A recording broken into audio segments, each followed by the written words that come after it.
Pembenahan wan penataan bekas kawasan wisata mandiri yang memanjang di bantaran Sungai Martapura di samping bekas bioskop Dewi Banjarmasin akan segera dirampungkan pada akhir tahun 2022 ini.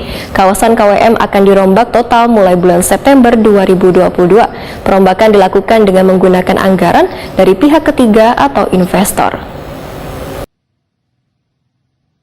Pembenahan wan penataan bekas kawasan wisata mandiri atau KWM yang memanjang di bantaran Sungai Martapura di samping bekas bioskop Dewi Banjarmasin akan segera dirampungkan pada akhir tahun 2022 ini. Kawenas Koperasi Usaha Mikro Wan Tenaga Kerja Banjarmasin Isa Ansari Wahetakuni Prima TV tengah hari Selasa 29 Agustus 2022 memedahkan kawasan KWM akan dirombak total mulai September 2022. Perombakan dilakukan dengan menggunakan anggaran dari pihak ketiga atau investor. Dinas Koperasi Usaha Mikro Wan Tenaga Kerja Banjarmasin ujar Isa Ansari masih melakukan negosiasi dengan warga setempat atau pemilik lapak untuk memberikan pemahaman wan sosialisasi mengenai penataan kawasan tersebut.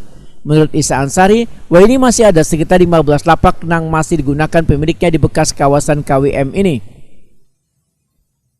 Untuk penataan ini kita belum secara pasti berapa lapak yang akan digunakan oleh pihak yang akan memanfaatkan lahan tersebut. Untuk pengosongan kita masih mengusahakan sesuai target, mudah-mudahan bisa tercapai sesuai keinginan kita.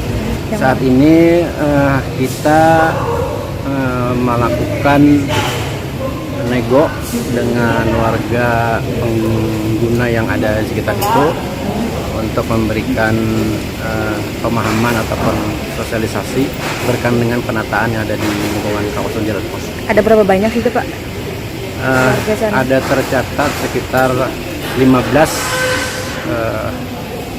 lapak yang masih digunakan. Untuk penataan anggarannya masih dalam penghitungan juga, masih dalam perhitungan.